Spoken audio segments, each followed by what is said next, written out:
You're listening to the Back Home Network, presented by Home Field Apparel.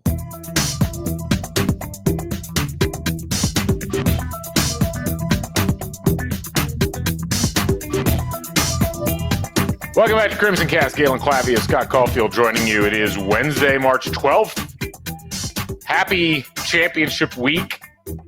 We're about halfway through. Big Ten tournament just got rolling, and I know all of you are glued to Peacock right now, watching what is on right now. Northwestern Minnesota, right? I think it is, and Northwestern is predictably future head coach Chris Collins beating Minnesota right now, 44-32. One definitely to keep an eye on. Scott, but how's that possible? Because Minnesota, which had Richard Pitino, also a future IU head coach, is playing. Like so many future IU head coaches.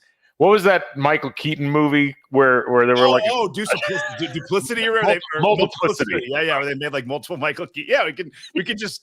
I mean, that would solve it. Like just call up Iowa State. Like just make another TJ for us. Like we'll take the original. You get the secondary TJ, and everyone gets a TJ. We're good. I'm really warming to the idea of just an AI intelligence becoming the new coach. Like imagine the investment you could get from the tech community if you said, we want you to build us essentially a bot that has digested all of the lessons of basketball over the course of the last 130 years.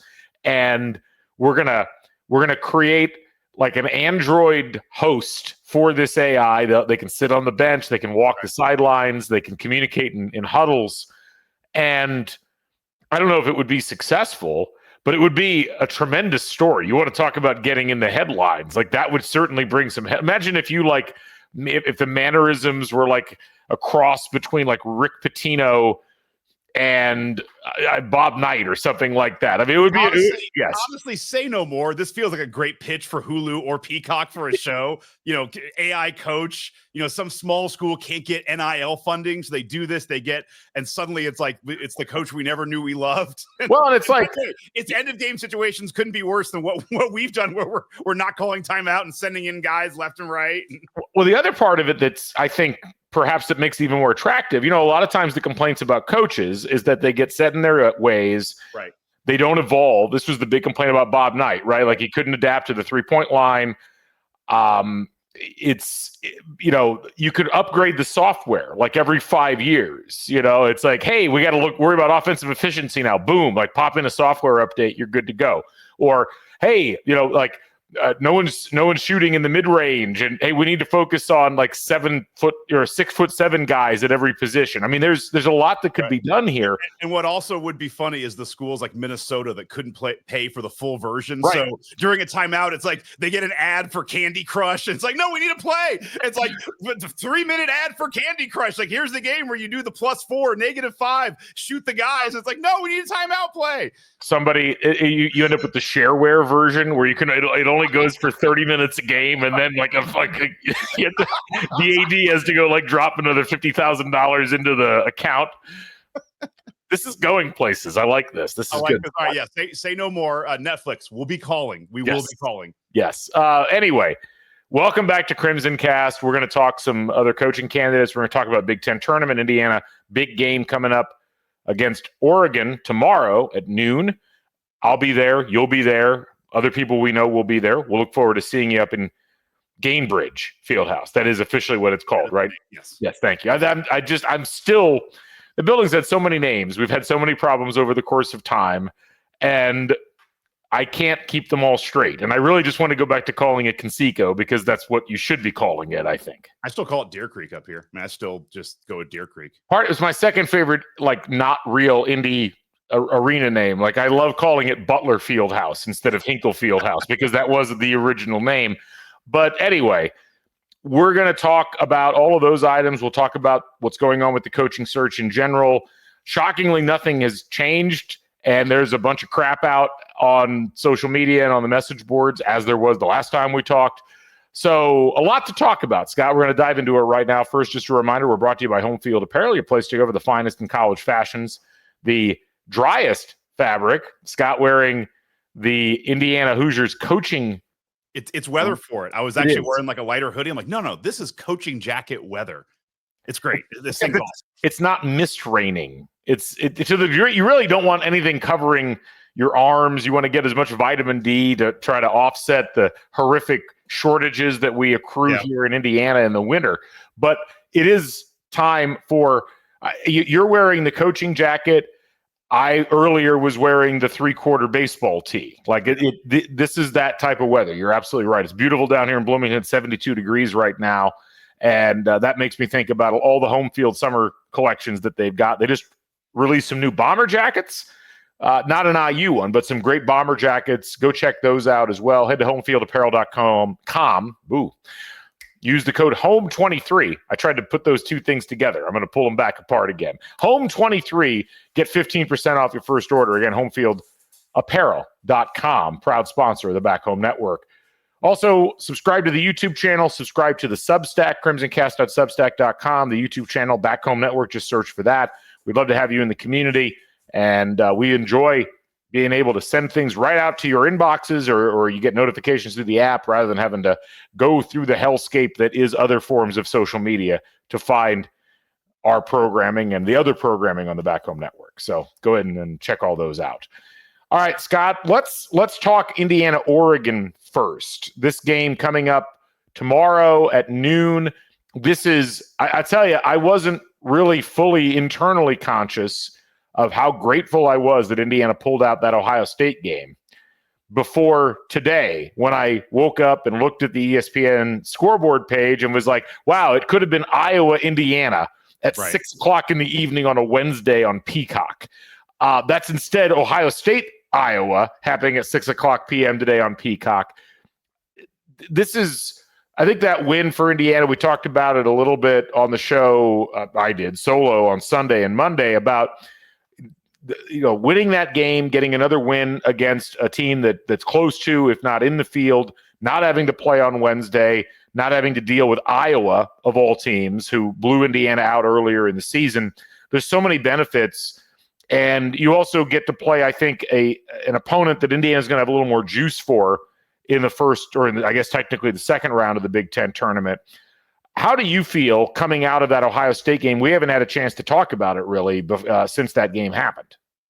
I feel good. Like it was a game. I didn't get to watch all of it. I was out, but really, yeah, I was. Some friends from high school and I had a trip, long overdue, like golf trip, guys trip. So it was fun. But I was watching parts of it. It seemed like they definitely picked up there in the second half, but it feels like it left a lot of pressure off this team, because now, as you've mentioned in some of your pods, it does feel like we are solidly in the field. And now you're playing, it's funny, as you were laying it out with the path for Indiana in the Big Ten tournaments, like you play Oregon, a team you've just played tight. It's not a game that you theoretically could win. It's not a team that should blow you out. And then you play Michigan State, who doesn't always take the tournament seriously, a team you've also beaten. And as you're going through this, it's like every year, it seems like one of these years it'll work. Like one of these years, it might actually go through and be there. But no, it was, it does seem like that this team has taken a little bit of, I don't know the exact. So Woodson was, relieved or stepped down right at the end of January. And since then, they've beaten Michigan State, gone on a 3-game winning streak, Purdue, Penn State, Washington, played well against Oregon, beat Ohio State. In these last 5 games, they've gone 4 of 5 and 5 of 7 their last 7 games. It seems like this team has kind of coalesced around sending off Woodson and this whole season on the right note, which is really nice. Yeah, no, it is. And, look, every team needs something to play for, obviously. And whatever, it'll be interesting going back and looking at what happened, maybe through people doing interviews, things like that. We heard a little bit from Anthony Leal on whatever day that was, that senior day was. I guess it was Saturday. And look, ultimately, Indiana did not play particularly well for most of January, and they also didn't play particularly well in Atlantis, and those were the games that mattered. And that's ultimately, I'm assuming why Mike Woodson chose to step down voluntarily. Right. But there's no question Indiana's played pretty well since that occurred. If you go back and you look at how Indiana has fared since I don't know, let's pick the day after the Michigan game compared to the rest of the teams in the country. In Bart Torvik, I think Jay Horry might have put this up on the Back Home Network Discord, but Indiana's 32nd in terms of how they've played since then. They're 5-2 overall.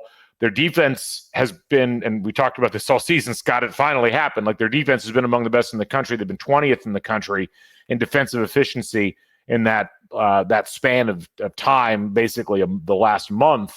It's a little more than a month. They haven't shot the ball particularly well, but they have defended well. They haven't turned the ball over themselves offensively, and everything else has been just kind of okay. And when I think about this Indiana team and I think about what has been the difference, I was trying to encapsulate this a little bit in the last podcast. It just feels like, it's a combination of they've shortened the rotation, maybe not entirely of their own volition, but Mike Woodson's playing fewer guys, playing tighter lineups that don't generally have the two bigs, and they're getting consistent play position by position as opposed to getting one guy or two guys coming in playing well and then not having anybody come off the bench. Like, the combo of Trey Galloway and Miles Rice has become a good point guard. The combo of Malik Renew and Omar Ballo has become a really dominant center. And then you've got guys like Luke Goody, who's been playing a lot. You've got guys like Anthony Leal, who's been contributing in everything but offense, essentially. And, that's been a winning combination. And I think that Woodson deserves credit. The players deserve credit. You have to temper that credit with the reality that it was too little too late for Woodson's job. But you have to acknowledge that Indiana has been playing significantly above how it had been playing over the previous amount of time. I mean, if you took the same amount of time and you started the clock, on the 9th of February and you went back, say, to the 1st of January, Indiana was playing at a rate of the 74th best team in the country in terms of efficiency. 88th in offense, 85th in defense. That's a big jump. That's a 40-spot jump in terms of overall efficiency in a month. And whether they're doing it because they believe in Woodson and want to send him out on a good note, or whether it was, hey, Woodson announcing, or the announcement that Woodson was going to resign was the slap in the face the team needed to really focus over the course of the last month of the season. Either way, it's been gratifying to see, and it's given us some good basketball, or at least entertaining basketball to watch. Yeah, and trying to look at the positive side, a lot of those games, you lose to Maryland by 1, and maybe if you have better end-of-game situations, you win that game. Purdue, I'm not going to say you could have won, but I mean, you were up with 5 minutes to go. You're up 67-63. You can't close it out. That's fine. But the Wisconsin game, you lose by 2. The Michigan game, you lose by 3. The UCLA game was not as close as that score shows, but the Oregon game, you're up and then you give a 10-0 run at the end. If I bet the luck factor has probably been pretty bad for IU the last couple of weeks. If you flip a couple of those games, maybe they are 13-7. On the same token, you could also say, with Ohio State, Ohio State had that game, with 5 minutes to go, there's 75% chance of winning, but IU goes on a 12-0 run. Maybe it does feel like this team is turning the corner and is getting into better form. It just took quite a while. And as we mentioned, some of those early losses were just so large and so devastating. It was really hard to come back from. But I agree. And I even look at kind of the schedule since January. I think there's a lot of losses that were left on the table. So I'm not even sure it's as bad as maybe the schedule even, or the record even looks. So no, I agree. They're playing better. It's interesting because in the Ken Pom luck rating, which we've described before, but just to reiterate and refresh everybody's memory, it is, if you look at the statistical performance of IU and then you look at their record, a better luck rating means that they've won games that they statistically should not have, or at least performed better in those games. And if you have a worse luck rating, it's the opposite. Indiana's 104th in the country on the season in luck. And look, one of the things as I've thought about it, I was talking to some people about this yesterday. I think part of it is they've played guys over the course of the last 7 games or 8 games or whatever the streak is, who make a lot of little plays. And those little plays add up. It's a saved possession here or there, or it's a possession where you score or the other team doesn't score, whereas perhaps before they would have. And that's really important because, as you mentioned, like, Indiana's season could kind of be subdivided into blowouts and close losses. So you can kind of take the Louisville and Gonzaga games off the table. You can take the Nebraska road game. You can take the Iowa and Illinois games off the table. And then, like you said, it was a 9-point loss at Northwestern, but it was a closer game for throughout. Maryland was a really close loss at home. Purdue was a close loss on the road. Wisconsin was not. That was more in the blowout range. But Michigan was a close game at home. So was UCLA. Even the Oregon game on the road, even though that's a 9-point loss, it wasn't like they got blown out. They kind of lost ground at the very end, largely due to the foul disparity. But the flip side of that is, as you mentioned, they win Ohio State barely. They struggled with Penn State on the road for a lot of that game. They struggled with Penn State at home for a lot of that game. So it is one of those. I just think it's a team that when they lose focus, they lose the 2 or 3 possessions that end up deciding the game, and that's why they end up with the record that they do. But it's also it's clear that statistically speaking, this is a barely in the tournament team.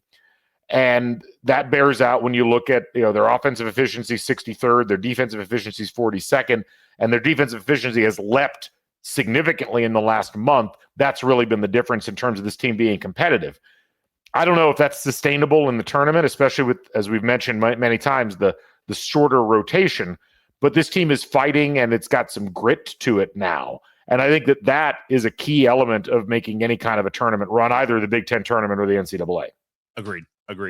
One thing that's interesting is their opponent that they're playing. Did you have anything else on Indiana there? I was going to Oregon too, so go ahead. So Oregon, you want to talk about luck? They are the 24th luckiest team in college basketball this year, according to Ken Pom. They're on a 7-game win streak, and they've actually played better than Indiana during that exact same period of time that I just highlighted, that period from February 9th until now. However, I think it's worth noting, of the 7 games they've won, 2 of them were in overtime. Now, one of them was a really impressive win, that win at Wisconsin. The other one was a not impressive win. It was an overtime win at Washington, where Washington had a possession to win it at the end of regulation. The rest of the wins were Northwestern at home, Rutgers at home, at Iowa by 2, USC at home, and then the Indiana game that we talked about. So this is an Oregon team that is a little smoke and mirrors, I think, because that 7-game winning streak followed on the heels of a period where they lost 6 games out of 7, with the 1 win being at home versus Washington. So it's a mercurial kind of team. It's clearly a team that's got a lot of athletic talent, but it's not a team that necessarily is frightening when you really dig in. It's weird because they beat Alabama on a neutral court. They beat Texas A&M on a neutral court. They beat San Diego State on a neutral court. Like, these were really, really good wins, and yet they've also had some pretty pedestrian performances over the course of the season. They're a hard team to figure out, Scott. Yeah, it depends. So what I was looking at was, because everyone's been talking about, the going west to east. And even as you mentioned, it's also a daylight savings times week, so you're losing another hour. And you can start looking at this team did that, and this team. It's like, to me, it's like, let's just look at Oregon, because that's who we're playing. We're not playing Michigan or Michigan State or Ohio State. Like, how has Oregon done when they've gone west to east? And oddly, they haven't done it a lot this season, because a lot of some of their away games, like USC and Stanford, things like that. But they played Maryland at home on a Sunday. They then, and this is in January, Thursday, they went to Ohio State and they won that game. So, and they actually won 2 on that road, saying Ohio State and Penn State. Maybe not the best opponents, but they did it. They did go home and away, where they played Washington at home, and then they went to Minnesota and lost. But they also were in the midst of that, losing 6 of 7. So it didn't work out there. Losing at Minnesota is not awesome, but they were in the midst of kind of a swoon of the season. On February 16th, they played Rutgers at home. They went on a Sunday. They played Iowa that Wednesday, and they won that game. That was a game that they kind of had most of the way. They almost gave it up at the end. And then they really haven't done another west to east trip again. So it's not a ton of examples, but I would say that it's not as if every time they go west to east, they're getting shellacked. They've accounted themselves pretty well in those situations. So that's one thing that I was looking at. The other thing is just when you look at the losses that they've had this year, for the most part, outside of Purdue, when you look at teams that are beating them, they're putting up more points than Indiana normally puts up. UCLA I'm just going to give you the teams and the points. UCLA had 73 in their win. Illinois had 109. That's back when Illinois was functioning. Purdue had 65. They play a different style, but Minnesota had 77. UCLA had 78. Nebraska had 77. Michigan had 80. Michigan State had 86. Indiana's a team, when you look at like Bart Torvik and kind of the running moving average for our points, we're averaging about right now 76 points a game just for the entire season. Is kind of what we've come up to. So we're going to need to play better on offense and score more, I think, to win this game. Because it's shown that, and that's kind of what happened in the game against Oregon. We lost to them. It was 73-64. You needed you need more than 73 to beat them. And I feel like that's going to be the same again. I'm not sure our output in the high 60s, low 70s is going to do it. You're probably going to need to get above 75. Yeah, I mean, look, you look at what Indiana did in that Oregon game. They didn't score very well. Their raw offensive efficiency in that game was under a point per possession. And they didn't get to the free throw line. Now, some of that was because the officiating was really bad, although not as bad, I have to say, as what Oregon received on the road at Washington, where their free throw rate. So like normally for Indiana on the season, their free throw rate's hovering somewhere between like 25 and 30. Oregon had a free throw rate of 54.5 in that Washington game, which is bonkers. That was almost, I think it wasn't quite their best of the season, but it was close to it. I don't see them having that much of a margin in free throw rate over Indiana on a neutral floor, particularly in Gainbridge Fieldhouse. The tournaments tend to be called a little bit differently. I'll be surprised if that ends up being such a distinguishing factor. The other thing that really Indiana struggled with a bit, at least, in terms of their defensive performance in that game, was they let Oregon have way too many offensive rebounds. Oregon's offensive rebounding percentage in that game was 39.5. Again, not the best that they've had all season. That was back when they played San Diego State, but still almost 40% offensive rebounding is not going to get the job done for Indiana in this one. So, when you look at all of the statistical factors, it's clear Oregon is a slightly better team. And, they shoot the three a little bit better, about 2 percentage points better on the season. They shoot free throws a lot better than Indiana, about 6% better from the free throw line. But these teams aren't that far apart from one another. And I have to think Indiana walking off the floor in Eugene a couple of weeks ago was like, we had that one and we let it get away. We didn't sustain our effort all the way through the end, and obviously we had some issues with the officiating. So I like the fact that Indiana still got the taste of that game in their mouth. And again, as I said on the previous podcast, I just don't know what Oregon's got to play for in this game. They're not going to significantly increase their seeding in this game. Even if they win this game, it's not really going to do very much for them. It's not going to hurt their seeding because they're losing to – I think it should still be a tier 1 game, win or lose for both of these teams. And that kind of travel, I know we tend to underrate it. And I appreciate you going through and looking at what they did previously. But all those games were, I think, at night where they played coming off of it. And there's a big difference between playing at 4 o'clock body time versus 9 a.m. or 8 a.m. body time if you want to factor in daylight savings time. Now, it may not matter at all, but I am curious to see how they fare. It certainly didn't bother the USC or UCLA women's teams, as they were the ones that ended up making it all the way to the title game. This is something to think about. It may not be a factor, but I'm always curious how a team reacts in those circumstances. And this is kind of new ground for Oregon. They've never really had to do quite like this before in a tournament setting, at least in the Big Ten tournament setting. So I know you've talked about this a lot, but do you think that for Indiana, it also seems like not a ton is at stake either? Like, we're probably not going to move up to a 10 or a 9 line, but do you think that, and I know you've talked about how the seating is kind of already somewhat set in wet concrete at this point and maybe just gets moved around a little bit. Do you think that we're playing for play-in or out of play-in spot at this point? I don't know. So it's interesting because as we've reevaluated the bracket, as the numbers have kind of solidified, I had Indiana just barely out of the play-ins. I think in my next bracket, they're probably going to be in the play-ins because as I've sat down and looked at, say, the comp between Indiana and Oklahoma, there's not really an argument for Indiana to be ahead of Oklahoma. Like literally every metric except one, Oklahoma is a better team. And so I don't know that Indiana could do anything. Beating Oregon isn't going to move them ahead of Oklahoma in terms of the metric, if that's indeed the situation. I think a lot of it depends on what the NCAA is doing with those high win, low seed or low predictive teams like UC San Diego, for instance. But at the end of it all, we haven't seen a lot of bid stealers yet. If Indiana were to beat Oregon, I don't think it would necessarily move them out of the play-in, but I also don't think losing to Oregon is going to have much of an impact. So this is where I could see, if they beat Michigan State, maybe there'd be some slight consideration if it's really close between two teams and Oregon, or as Oklahoma flames out early. I mean, you've got a little bit of that like right now, and we'll see what happens the rest of the way. But like Texas, who really needs a win, is beating Vanderbilt by 12 in the SEC tournament. That's the kind of result that might shuffle things just a little bit. But I still, at this point, just with the experience we've had, until we see otherwise, I'm having a hard time envisioning a scenario where Indiana would definitively move out of wherever they're at and up a level based upon beating Oregon. Okay. Yeah. So, but we'll see. Again, and this is where we don't know. We're not in the committee room.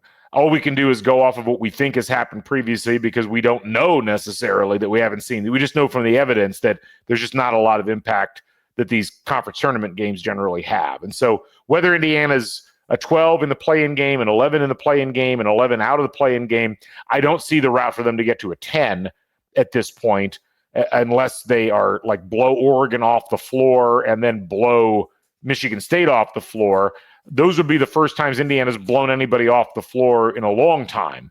That's just not something this Indiana team is built to do. They don't roll opponents. And so the one thing Indiana might be saved by in that experience is the eye test.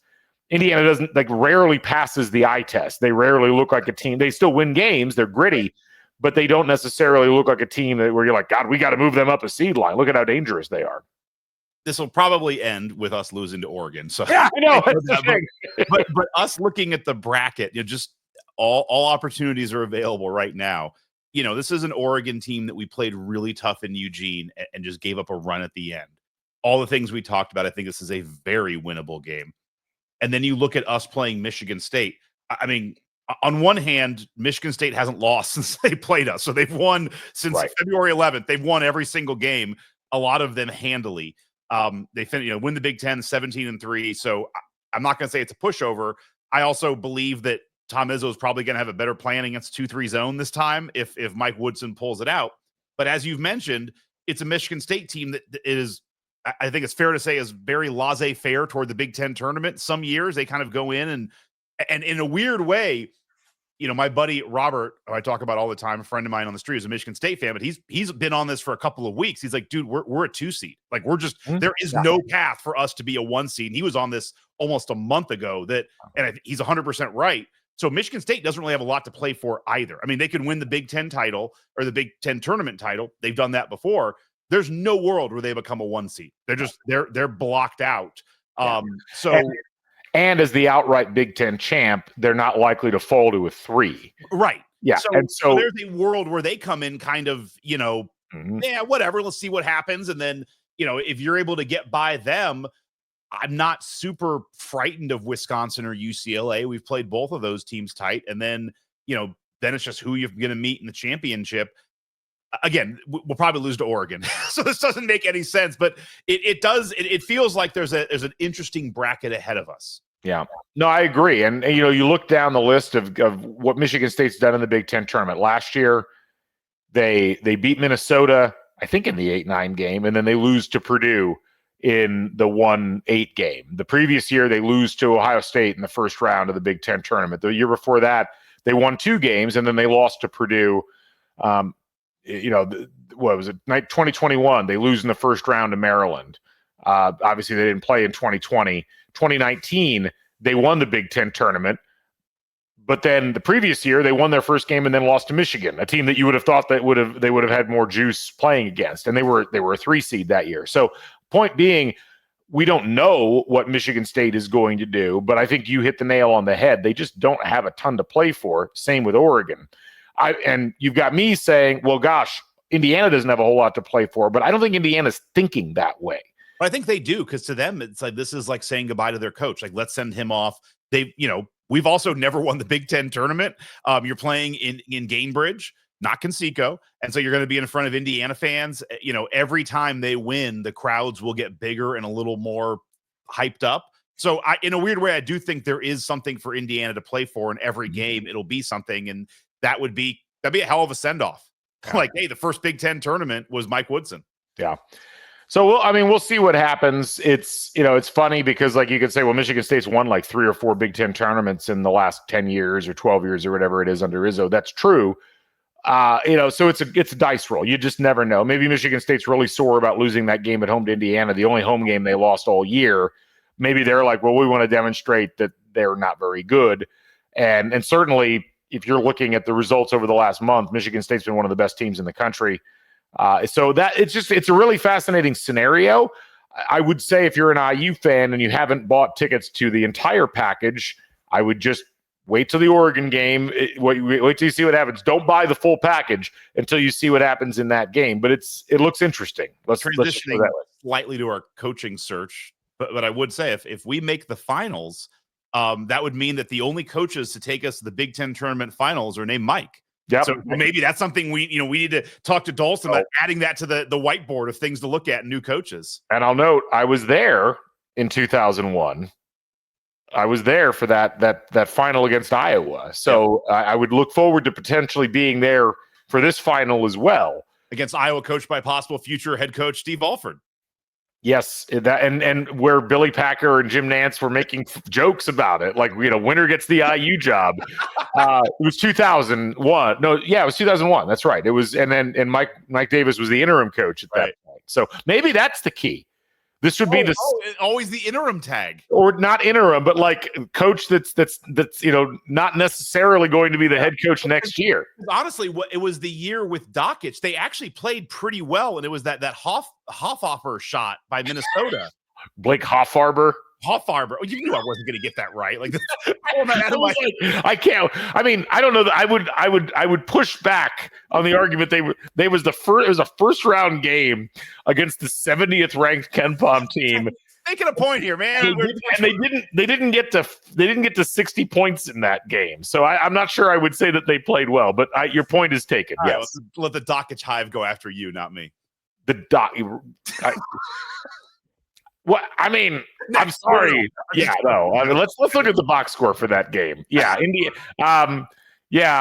Indiana shot 41.7% from the field. They were 1 for 14 from 3 in that game. They did not play well. I'm just going to go, at least not offensively. Let's put that to bed. I remember that differently. I thought that was the second game in the tournament. All right. Anyway, memories change. You're 47. I think. Yeah, I know. No, it's true. No, I think what you're thinking of is the Mike Davis, although that was not a great second game either. That last year, they lost to Ohio State by a point in the Big Ten tournament. Okay, in 2006. That was Sullinger, right? Who hit a shot against us? Was that Jared Sullinger? No, that was not Sullinger. Didn't he? We're going to get ourselves in trouble. I don't remember all of these things. It'll be an interesting scene, to say the least, one way or the other, as Indiana goes into things. Anyway, as far as the coaching stuff's concerned, so it is the 12th of March. Let me. Can I hop in first? Kind of set the table, because I have a question. Or kind of table, please. Yes. Set the table. Get the forks and knives out. Maybe a spork. A question, comment, and just kind of a feeling, a reaction to some of the stuff you've been talking about, because you came out and talked about kind of the reaction to the Jeff Goodman tweet. And I'm going to say what I felt, but I do think it probably echoes what a lot of people might feel. Is I'm going to stay up front. I agree with you. Like, I don't think anybody knows anything, so I'm not getting bent out of shape. I do think that the idea that Stevens, Dusty May, Osselberger, and Scott Drew not coming is a reality. Like, I'm not saying I believe that, like, that's for sure, but I think there's a world where all of those make sense for them to not take the job. And then when you go down the list, you were talking about, Ben McCollum and Will Wade a little bit, and kind of saying, there's not a lot of history, though. You're really taking a chance on somebody with not a lot of history. The problem is the other guys that have some history, like Brunell or Chris Collins, like, it's not amazing. It's not really exciting history. And they have a lot of experience, but it's not as amazing as you would expect. And I think that's where, if those 4 are off the table, and again, I'm not saying that says it is. I know when I look at the rest of the list, it's like, all right, well, now we're having to make some compromises. Like now we're either going to have to get somebody who has experience, but maybe I'm not sure how good the experience is, or we're taking a chance on somebody who doesn't have the experience. I that's what I'm feeling when I see stuff like that. Again, not saying I'm believing it's all true. I'm just saying that's what I feel like if I start to believe those people are off the table. So I guess the way I would respond is as follows. It's possible that everything that you're reading, not just you, but those of you who are listening or watching, that everything you're reading and hearing about the coaching search is bullshit. That it's all made up. That it's all, I mean, this is the thing, like, we complain about anonymous sources, but then when people throw names out there and say this person's no longer interested, or this person has turned the job down behind the scenes, you're taking a lot on faith when you hear those things. And so the tweet you're talking about and some of the other things that we've seen over the course of the last week that people have freaked out about online, or we've had people sending us messages asking questions, I don't see the emotional or mental value in throwing yourself into thinking along the lines of people are turning Indiana down left and right when we don't know, and neither do the people that are tweeting. You don't really know what's actually happening. If you also acknowledge, as everybody has that's reporting on this search, that Dolson and IU run an incredibly tight ship. You can say, well, agents are saying these things, but again, think about the motivation structure of people who would say things like that. You don't really have anything to gain by believing anonymous sourcing if you also believe Indiana is running a very tight ship. And I think the problem is, as human beings, we have this tendency to latch on to whatever name is thrown in front of us or group of names. And if somebody's willing to say something, you're willing to believe it. You may not like it. Now, so I'll say that, but then I want to round over to where you were going with the question, which is, to me, the interesting thing about this search for Indiana was always going to be, what profile of coach were they looking for, and what were they going to try to do in terms of due diligence to figure out who that person was, and then was that person going to be interested in the job? And yes, there's a group of already successful coaches at relatively high levels of college basketball who would be on the wish list. It is possible that they may not be interested in leaving their institutions or going to Indiana. As we've talked about many times, you oftentimes will see people that will come from either assistant jobs at power conference schools or small conference jobs where they haven't had a whole lot of experience. I do think that is a perfectly acceptable group of candidates if you trust that the university is good at evaluating those people and what they're going to provide you in the long run. So, a lot of the problem is like, all you really see is like, what is the published media on a coach? What do people say about him? What do interviews with that coach online sound like or look like? But there's a whole bunch that you find out in the process of vetting coaches that may not get publicized. Because again, keep in mind that the people who are reporting on this, college basketball reporters, not like your local Indiana team reporters, but national college basketball reporters, they, in many cases, have a vested interest in pumping certain coaches up that they are friends with, without it being necessarily a violation of your journalistic integrity. But if you like a guy and you think that he deserves a shot, you're going to cast him in a good light, even if it may not be necessarily the truth in relation to this particular job or this particular situation. So I say all that to say, I don't think you should get overly worked up about any of the names being mentioned. And I do think that ultimately whatever name IU lands upon is going to be somebody that will fit the job in the eyes of the athletic director right now. And I think that's probably the most important thing. I hear that. And again, I'm not saying I'm not believing that we're getting turned down. If you go down the list after those 4, it's like, it does feel as if you are making a trade-off. But I agree with you too, that if, my counter to myself and what I've been telling myself is, I don't care who is hired. if it's the right coach and it works, that's all that matters. And so you don't need to win the press conference. I want to win games in November, December, and January. And, then it becomes, do we think the people making the decision are going to be able to make the right choice for what the university needs?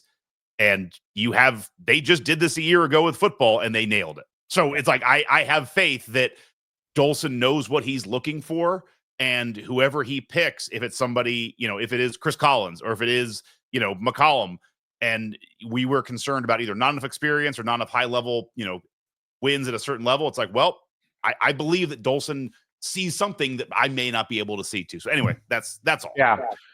No, and look, I think this is why, outside of just talking about who the possibilities are, there's not a lot else you can glean out of things at this point. And look, I mean, all the names we've talked about, like, there's just so many flavors of the week or flavors of the day that have been floated. And this is where, when I say maybe most or all of what you're reading or hearing about online about this search is BS, that's where it's coming from. Like, it's been wild watching the message board scenes and Twitter react and overreact and blow up on whatever coach is mentioned at a particular time. It was the Chris Beard day for 2 days and everybody's freaking out and going at each other's throats. And, then that was gone. And then now, Ben McCollum's had his moment where now that's the new thing. You've had other coaches have run in and out of that.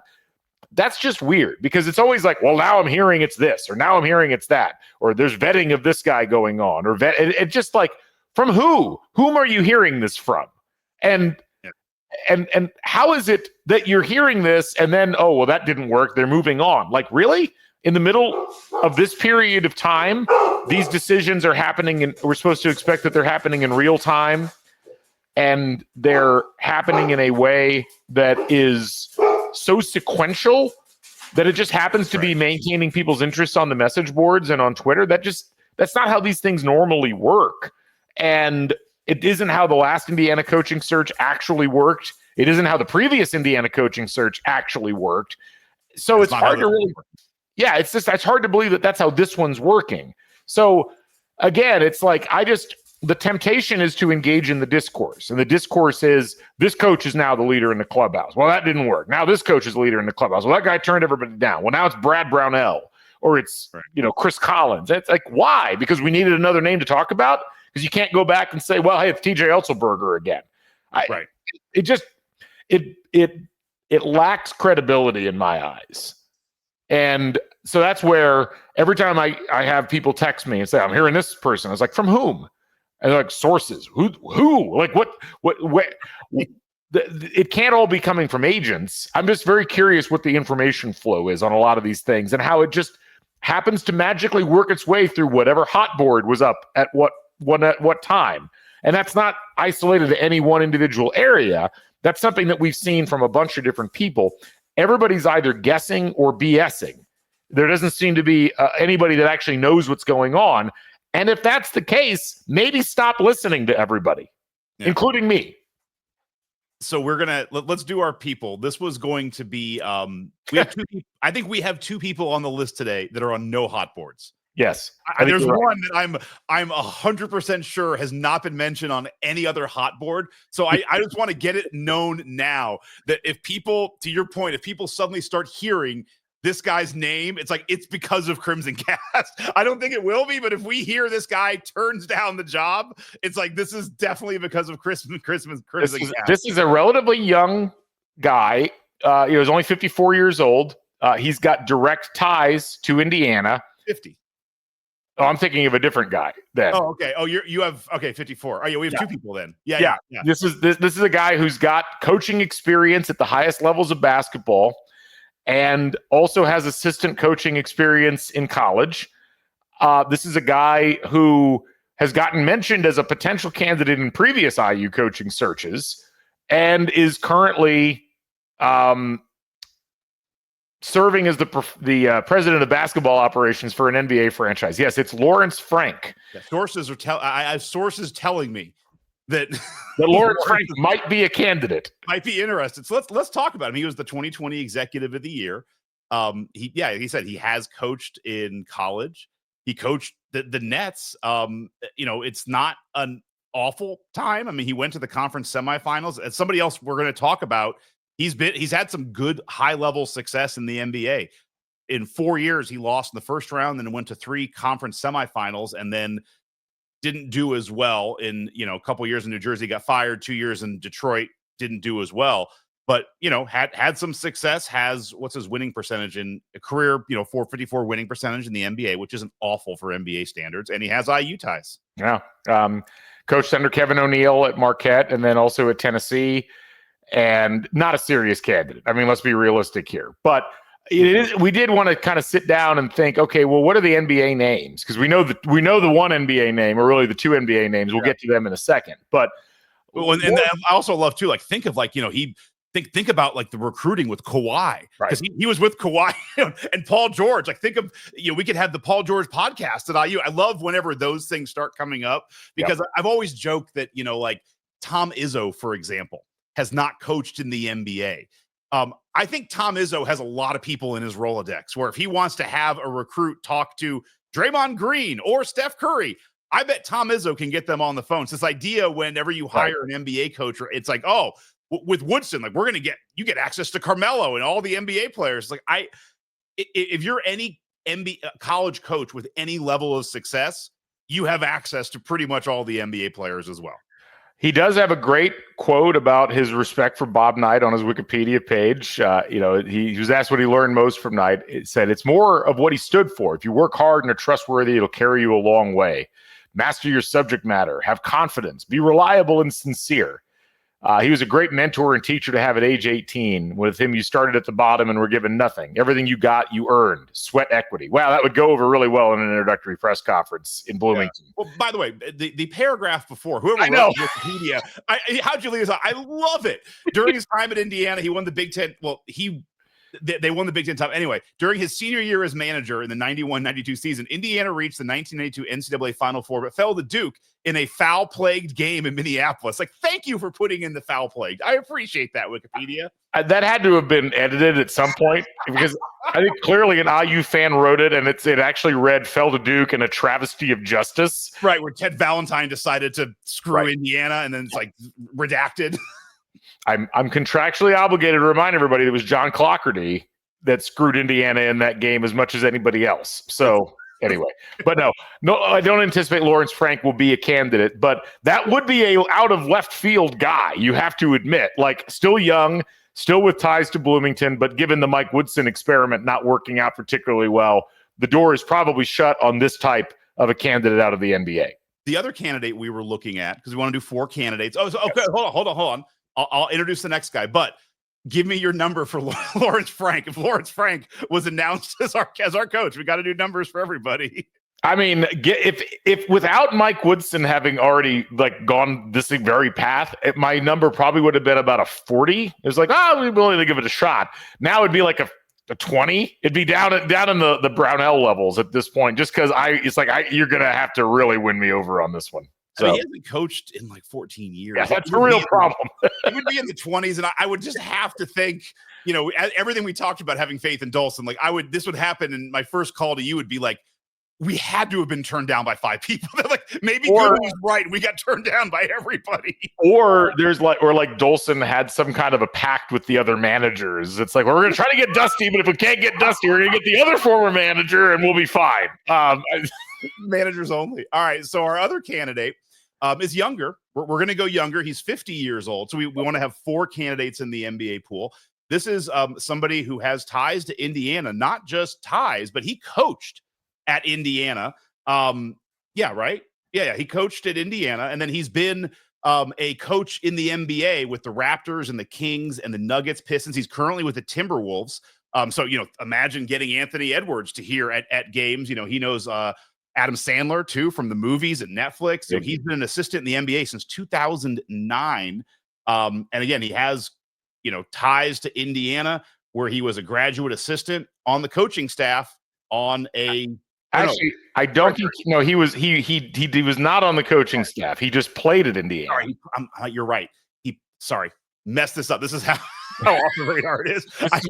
This is why we don't let Scott assemble things. Haven't acquitted myself well. No, he played at Indiana, and then he coached Miami University as a graduate assistant in a different sport. Yes. Not in basketball. This is Micah Nori, who played baseball at Indiana, as I screwed up all on the intro, and then has been a NBA assistant coach since 2009. This is Josh Margolis out in Montana. We appreciate you continually stumping, and only because of the Timberwolves connection, I think. Josh, a big Timberwolves fan. But Micah Nori, this is, again, not a candidate that I would expect to be serious at all. But this is, I mean, how many people were shocked last year, when I think it was last year, when his name popped up and everybody's like, oh, he's from Indiana. And everybody's like, he's what? And he's had a really weird history. He played baseball here and was captain of the baseball team, was a middle infielder, and then was at Miami University in Oxford, and then ended up getting apparently a call from Butch Carter, former IU player and a family friend, asking him to come and be an intern for him when he was coaching Toronto, the Raptors. And then that turned into becoming a scout. He was a hitting coach for us for a year in 2005. There you go. But it's very odd because ultimately, like, you don't normally see guys from a completely different sport start to coach in basketball, but that's exactly what happened. Gene Katie.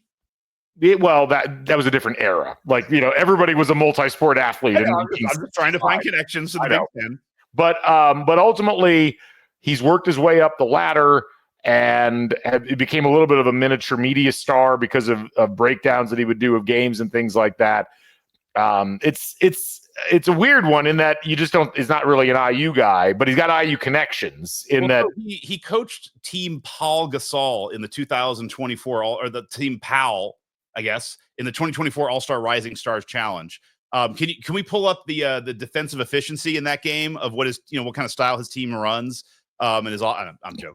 But he does head coaching. I'm not sure if they won that game, but he does head coaching experience. Yeah, one game. It's So anyway, it's a name we wanted to mention just because there's an IU tie, and I'd seen it floating around a little bit very early on in the process, but probably not a serious candidate. Oh, wait, I forgot. God, I should be reading. I should have read more of this beforehand.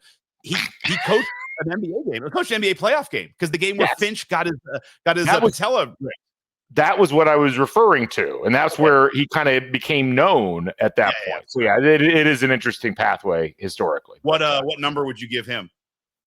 I'd be like a 10, 5. It'd be the lowest on the list. Like, you and nothing to do with the guy. The guy's clearly a great guy, and that would be out of left field. No pun intended.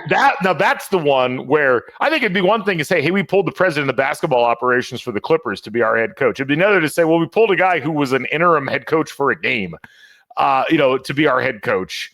There would be a bit of a problem there, I think. So anyway, let's talk about the other two NBA names that the ghosts of coaching searches past. Let's start with the guy that's up in Chicago right now, Billy Donovan, who I thought he was at Knicks. No, I don't believe so. I'm joking. No, I'm joking. He's always like, sorry. During the coaching search, not the Knicks, but Knicks English. No, he wasn't at Knicks. English. Sorry. Yeah. Billy Donovan, of course, for those who don't remember the lore, was allegedly in Bloomington in 2017 looking at, or his wife, I think, was looking at horse farms. That did not happen, clearly. And he was always at Knicks. Every coaching search, like, I just saw Billy Donovan leave Knicks. Sorry. I miss when there were other Bloomington restaurants that were in the mix. I remember the big rumor back in 2001, I think it was that Rick Pitino was at the Irish Lion. Yeah. And I'm just thinking that's plausible, I guess, that you would meet in Bloomington at the Irish Lion. It was dingy and, kind of out of the way, and you could hide upstairs potentially. But Knicks, what coach is going to walk into Knicks and not expect to be seen by literally everybody? It does beg the question: what restaurant would you take a coach to where you had to eat in public, but it would be a place that you wouldn't be worried about people spotting you and understanding what was going on? I'm probably better suited. Yeah, you're way better suited than me. Like, it would be like Bloomington Country Club or something, but you wouldn't, you think like Malibu Grill is nice, but the minute. Yeah, the Bloomington Country Club would be cheating because that wouldn't really be going to a restaurant. Yeah, that's fair. If you could if you could somehow, I don't know, I got to think about this a little bit. I'm stumped on my own question.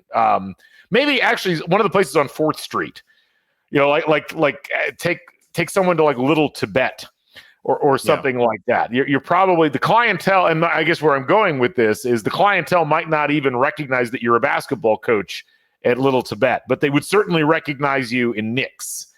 And so these are the things to think about. But anyway, yeah, Billy Donovan, I think people forget how good of a coach Billy Donovan really was. 2 championships back-to-back, the last back-to-back championships in college basketball, a 2nd-place finish in 2000, 3 Elite Eights in a row in 11, 12, and 13, followed by a Final Four in 14. Like, there's a reason his name always comes up in these things, because he is absolutely one of the best college basketball coaches that we've seen in the last 25 years. He was he was an assistant for Rick Pitino for 5 years, coached at Marshall, and then immediately hopped up to Florida. And, Florida is not a terrible job. Lon Kruger took them to a surprise Final Four in 1994, but he elevated Florida to being like a dynamite job, like a job where you could win national championships. And it had really never been at that level before. Leaves, goes and coaches the Thunder. He was there for 5 seasons or 6 seasons, and then gets fired, I think, there and moves to the Chicago Bulls. He's been there since. Like, his name always comes up because he's still relatively young. He's only 59 years old. He has no real ties to this area, and really had no ties to. I mean, he was at Providence. He's a New York native, but it would have been an interesting sliding doors moment if he had decided after a couple of years in the NBA, or even if the IU job opens in 2020. If maybe he's like, I'm going to go back to college, but he just seems like a guy who's never coming back to college again. And it's a shame because I don't ever see him being a great NBA coach, but he was clearly a great college coach while he was in the game. Yeah, I mean, you do wonder that, because since he's been in Chicago, they missed the playoffs, lost in the first round, missed the playoffs, and they'll probably be in the play-in this year, but they are going nowhere. They traded away DeRozan, they traded away Levine. Like, this team is going nowhere. That would be the only thing that would make me wonder if he's coming back to college. I'm not saying it's Indiana, but I think the Bulls are, after Jordan, like they've just been one of the most mismanaged teams for 5 or 6 years. I don't know what the hell they're doing. They don't really have a plan. They traded Levine for nothing. That team is really going nowhere, and they have no path. They're not tanking to get a better draft pick. Like, they have no path to really get exponentially better. I think Donovan's a good coach. That's probably why they won 39 games so far this year. If Donovan wanted to make a move, now would be the time, because it does feel like he's probably got a year or 2 left in Chicago, and they'll fire him because what happens in the NBA, and he may or may not get another job, because his since going to the conference finals in 15-16, his NBA career has been lost in the first round exit, first round exit, then no playoffs, first round exit, no playoffs. Yeah. Like, it's kind of rounding out. So this would be a natural point to say, look, I'm out. I'm going to go to college. I just don't know if Indiana is the place he would want to go. But you do look at his resume. It looks fantastic. The only thing that's interesting, and we'll get to this with our next candidate also, maybe pace of play is something we need to also talk about as not the end all be all, because he did play a relatively fast pace when they were winning the back-to-back titles and like the 102nd in the country. But after 2007, his pace just steadily went down, and he was in the top 300th in the country in 2011 to 210, 280, 318, 266. But as you said, 3 straight Elite Eights and a Final Four, running a pretty slow pace, but a very efficient offense and defense. Again, I think people keep focusing on the pace, and I mentioned I don't want to see a hyper slow offense. If you can pair it with efficiencies that are always top 20, which is basically what Billy Donovan did during his career, that's great. That's great. This is where I'm still mad. Like, people keep hammering me on the McCollum thing. I'm like, they're 77th in offensive efficiency in the college basketball world right now. Like, this is, for everybody's like, he runs a hyper efficient offense. It's like, well, not this year. I mean, it's fine, but with Donovan, that's not an issue. I don't care how fast or how slow they play. He was running really good offenses that were very efficient. 2006 on, this is the rank of offensive efficiency of his team. It's 3rd, 1st, 16th, 21st, 31st, 20th, 3rd, 9th, 19th, and then 115th. You're allowed one mulligan when you have 10 straight years in the top 30, you're allowed a mulligan. Yeah. So anyway, Billy Donovan, probably not a candidate, but that would be wild. I will say, if he was going to come back to college, now's the time. It feels. I don't know that he would come to IU. I think he would be like, I'm going to wait for the North Carolina job or the Kansas job or something like that to open. Or do you think this is wild. Do you think he goes and like, I'll go assist Pitino for a year and then take over St. John's when remember, if I remember the Kentucky, I don't think he's going to go to St. John's. He's a Providence alum. Why would he go to St. John's? But I do think, if I remember correctly, there were rumors theoretically that he might go to Kentucky when that job opened. And of course, he didn't leave the NBA for Kentucky either. So I don't see him leaving for Indiana. Yeah. What would I'd be in like the low 70s, like 72, 73. I mean, the only concern is, you'd be in the low 70s with Billy Donovan. Well, the only concern is, he hasn't been in the college game since 2015. The guy can coach, but I'd be like a 90 if it was Billy Donovan. I mean, seriously, like, I don't know what else you could possibly ask for. And anybody who's made that much money and voluntarily was like, I'm going to go back and coach in college, is not doing it for the money. They're doing it because they feel like they have something to prove. Like they want to be. He's already a Hall of Fame coach. Yeah. But, this is like, I want to be known as one of the greatest coaches of all time. I don't think that's his motivation. But if he were to decide to do that and he decided Indiana was where I wanted to go, yes, I would be glowing. You could easily. I see you. I'll raise you 10 more points. I'll go to 82. That's very charitable of you. All right. Well, we need to talk about the final candidate then. You've probably guessed, given the pattern here. But I'll let you do the quick intro because we don't need to belabor this one too much, I don't think. He is the son of, Brad Stevens. He's the son of Indiana.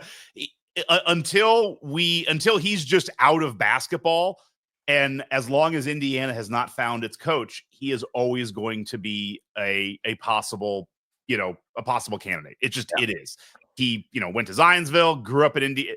I do love the grew up in Indiana fan. I do think he did, but it is funny how it's just everybody who's from Indiana who likes basketball is like, I was an Indiana fan. Like, I think there's a 10-year span now where most kids are probably Purdue fans. I'm not sure we're getting as many Indiana fans as we used to, but that's always the lore. As he, played at DePaul, left a job at Lilly, and then went to Butler to become a coach, where he had unbelievable success, and went to the NBA, where he then had unbelievable success. And you would say, like, with a team that probably wasn't ready to have that success, went to three. Hold on. I have it up here in a second. 3 conference finals in 4 years, 1 conference semifinals, missed the playoffs 1 time, and then every other year made the playoffs. The other thing too is other coaches just gleam about him. Mike Krzyzewski talks about him as like the next greatest mind. He's now currently, he was GM of the Celtics. He's now currently president of basketball operations with the Celtics. Yeah, it's Brad Stevens. What's funny is I came into this thinking, all right, I want to play contrarian, and like, how do you talk about this would be a really bad move for Indiana? And I was like, well, maybe if you look at, maybe if they would have just, not had a great run in the tournament one of those 2 years. So I went and looked at the 2010 team, the first team that went to the final game and lost to Duke. They didn't lose from December 31st on. Like they won. They were 9-4, and then they were 33-4 when they lost to Duke. You could say in the second round against Murray State, that was a game that Murray State went on a 12-1 run, was up 50-48 with 3 minutes to go. And maybe they should, if they lose that game, is Brad Stevens still on our mind as such a great coach? Probably yes. The next year they make it to the Final Four. In that game, in that run, they beat Pittsburgh. They beat Old Dominion by 2. That's a game that they kind of had control of in the second half. They beat Pittsburgh by 1. That's a game that Pittsburgh really should have won. They were up 69-67. Yeah. But Butler came back and won. They had a couple of near misses. So, contrarian wise, you could say, well, if they lose to Pittsburgh and then they lose to Murray State, he has 2, second round exits. Is he really that great of a coach? He's a good coach. Yeah. No other way around. I will say that this, I'll throw some contrarian stuff in because everybody knows the accolades, but the following contrarian items that I will enter into the record. Brad Stevens coached the Celtics longer than he coached Butler. everybody thinks of him as a college coach who was in the NBA for a few years. I think he coached the Celtics for 8 seasons, and he only coached the Bulldogs for 6 seasons. Didn't make the tournament in all 6 years, missed it in the second to last year that he was there. Never had a team that was in the top 30 of both KenPom offensive and defensive efficiency in the same year. And in fact, like you look at those two teams that made it to the national title game, they were a really good defensive team the first year. They were kind of a mid team that next year. They were 36th in KenPom. They were 43rd in offense, 46th in defense, and they were certainly a lesser team that year, but they did a lot of little things pretty well. And then, misses the tournament the following year, 6th seed in 2013. And look, I mean, the big thing with Stevens, it's the wins, like, 30, 26, 33, 28, 22, 27. I mean, that's impressive anywhere you are, but particularly given they were in the Horizon League for 5 of those 6 years, and then they were in the Atlantic 10 for that 6th year, and they still held up despite jumping up a level in terms of their competitive elements. That was impressive. I'll say this, like the thing about Stevens, he's been the clear pick for everybody forever, it feels like. And even during the year, there's that famous anecdote of, Indiana ends up beating Butler. I want to say it was in the 2012 season. Yeah, they lost like 75-59 to Indiana in Assembly Hall. And allegedly, Tom Crean makes a comment as he's walking out of the presser of like, let's see that guy take my job now. So like there was tension even at that point, understandably so. They'd been to 2 title games in a row at that stage. But, realistically speaking, the one thing about Stevens that you don't totally know is how would he fare recruiting at the highest level. You just assume everything would be perfect. You assume that you would be leading in efficiencies on both sides, and maybe you would.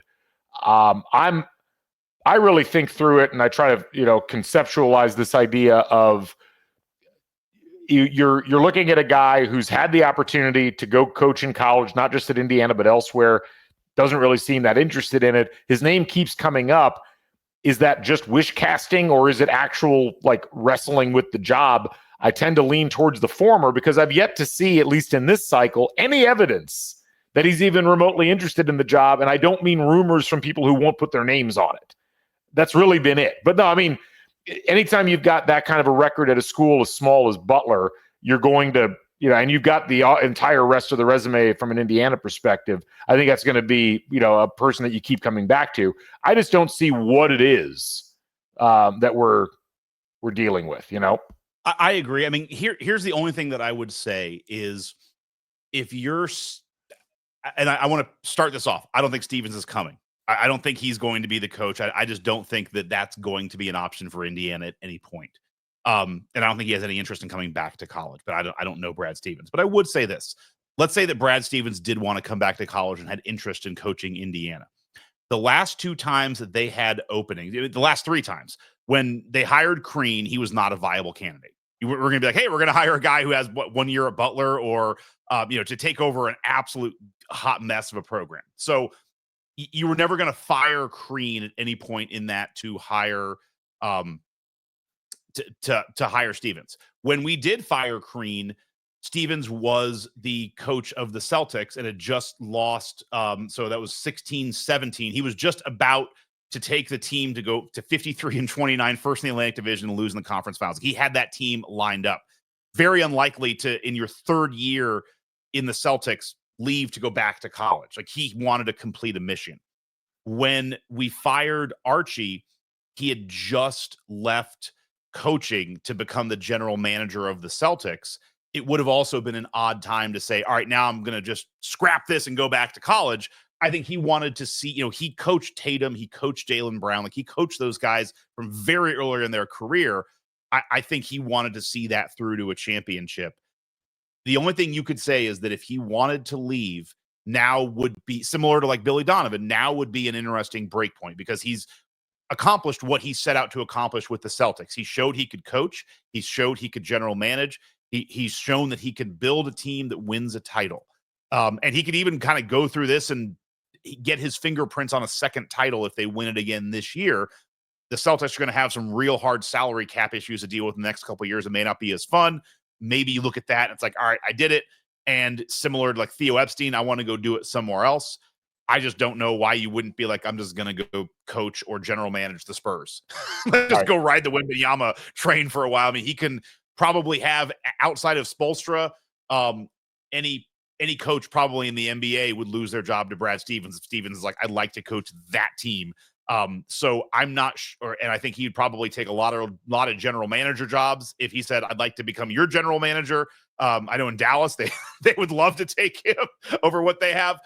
So I just don't know why he would leave the NBA. He's shown no interest in it. He's never said anything that he wanted to. But all I would say is that this is the first time when we've had an opening when it does make some sense for his career. If he did want it to leave, now would be a point you could do it. We need to close on this because we're a little over time, but it would be hilarious if Indiana did hire Brad Stevens as general manager, but not as head coach. Like, imagine how would that be received? Like, Dolson comes out, Pam Whitten comes out, they have the press conference, they introduce, Scott Dolson's like, I'm pleased to announce Brad Stevens, dramatic pause, our next general manager. And he comes out and he's like, I'm not actually going to coach the team. I'm actually launching a search right now for who the actual coach is going to be. We should have an answer in April. There's some sketch comedy elements that would be hard to beat with that. But with Lawrence Frank as your general manager and Nori as your assistant GM, Donovan as your coach, yeah. No, I'm saying Stevens is the GM. No, I'm saying we bring them all here. All four guys we talked about. Like, we just have like the axis of the power. We've got this tremendous committee that's going to take over IU. Yeah, it would be fascinating, but I don't see that. I mean, for those of it, we were too young to live through this as well, but I've seen it before. Go watch the press conference when they announced Pat Riley and Jerry West as like co-head coaches, and Jerry West is like, nah, man, I'll give it to Riley. And like, this was literally the press conference where Jerry Buss was like, we're gonna have, he's gonna coach offense, he's gonna coach defense. Jerry, come talk to him. And Jerry's like, nah, man, Pat Riley's the coach. I'll take, like, that would be funny if you did something like that, right? We're gonna introduce Brad Stevens. Stevens like, hey, I'm here. I'm just gonna be general manager. You're the coach. No, if you're Dolson, you're doing that. You have to word it very carefully. But I don't see a world where Stevens is coming. No. So anyway, I would be a 92 just because it would be like the fulfillment of 8 years of wish casting. Where would you be at? That basically the same thing. Yeah, it would be like, again, not happening, but would be hilarious.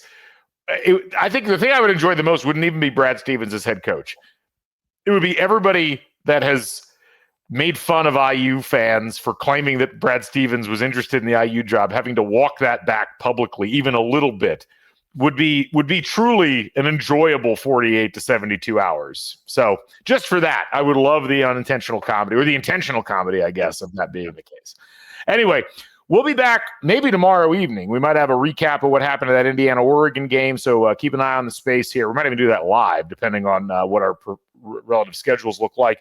So keep an eye out on that. We'll have more coaching search info. Please continue to tune in on that front. Looking forward to talking about it. And Scott, good to talk to you once again. You too, man.